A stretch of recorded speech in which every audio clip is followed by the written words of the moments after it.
Chapter 1. The rain started around midnight, light at first, barely more than a mist. Eden listened to it from her bedroom window, the sound soft against the glass like fingers tapping. She didn't like the rain anymore. Not since the death started.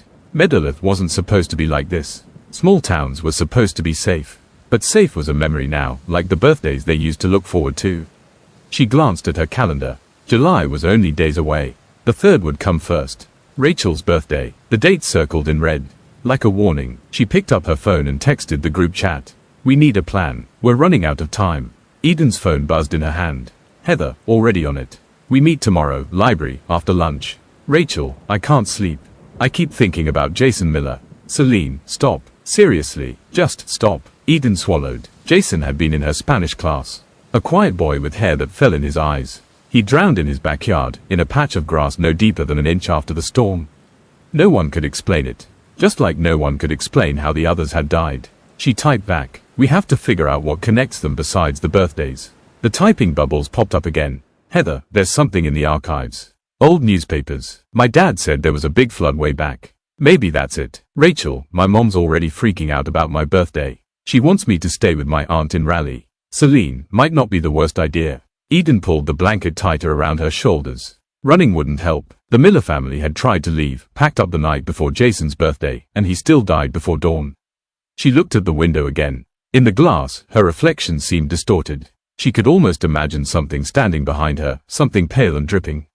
She squeezed her eyes shut until it was gone. When she opened them, the rain had stopped, but a thin trail of water streaked down the inside of the window.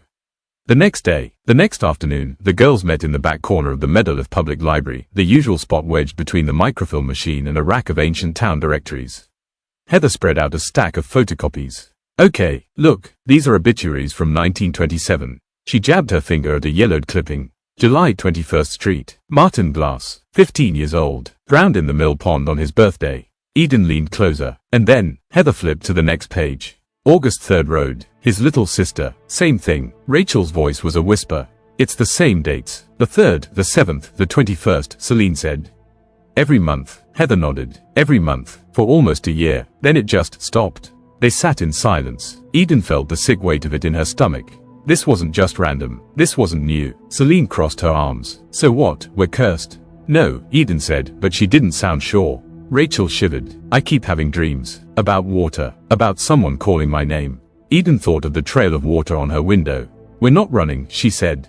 We're going to figure out what this is. We have to. Heather set her jaw. Agreed. Celine sighed. Then we better figure it out fast.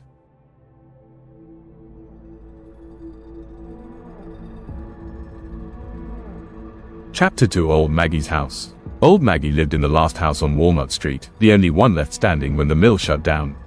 The porch sagged like it was exhausted from holding itself up. A cracked sign over the door read M. Harvey. Rachel swallowed as they climbed the steps. You sure she's alive? She's alive, Eden said. Just old. Heather knocked. No answer. She knocked again. Finally, they heard shuffling footsteps, and the door opened a few inches. Old Maggie peered out, her one good eye cloudy and red. Who's that? Her voice rasped like dry leaves. It's Eden Carter, Miss Maggie, Eden said loudly. From the High paper. We wanted to ask you about the old mill. Maggie squinted. The High what? The High paper, Celine yelled. The school paper. Oh, Maggie coughed, a deep rattling sound that made Eden wince. I ain't got nothing worth printing. We think you do, Eden said gently. About the drownings. About Harry Harvey. For a moment, the old woman just looked at them. Then she pulled the door wider. Come in. Inside, the air smelled of mothballs and old wood. Faded photographs covered every surface, black and white faces, solemn and unsmiling. Maggie settled into a creaking armchair and gestured for them to sit on the threadbare sofa. Harry was my granddaddy's brother, she said. I was 2 when they killed him. But my grandma told it over and over. She coughed again, pressing a cloth to her mouth. Said folks needed to remember. Eden leaned forward. Why did they kill him? Maggie's eyes drifted to a spot on the wall like she was seeing through time. Harry worked the loom at the mill, she rasped. Quiet man, didn't bother nobody. But the mayor, James Thacker, he didn't like a colored man speaking up. Harry said they were cheating the workers, paying them less than the white men. He said it to Thacker's face. She closed her eyes, breathing raggedly. And on June 3, 1917, they came for him, dragged him to the mill pond, beat him, drowned him, and then hung him from the oak so the whole town would see. Nobody spoke. Maggie's voice dropped to a whisper. After that, folks started dying. First year, it was every month on the 3rd, always on their birthdays.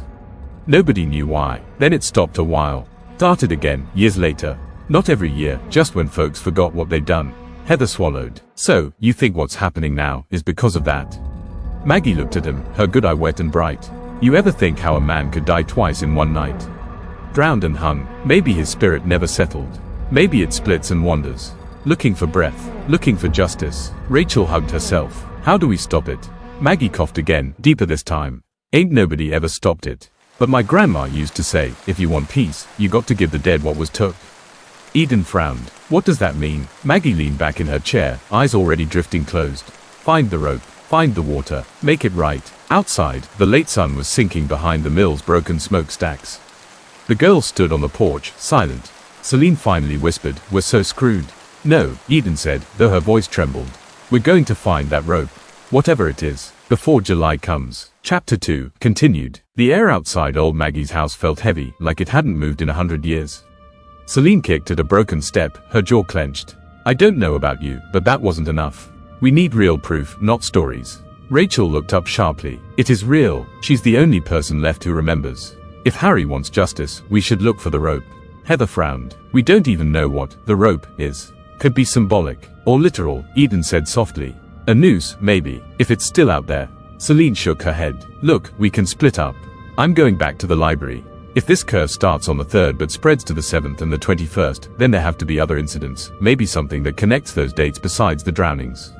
Heather opened her mouth to argue, but Eden held up a hand. "Let her. She's right, we need more history. The more we know, the better."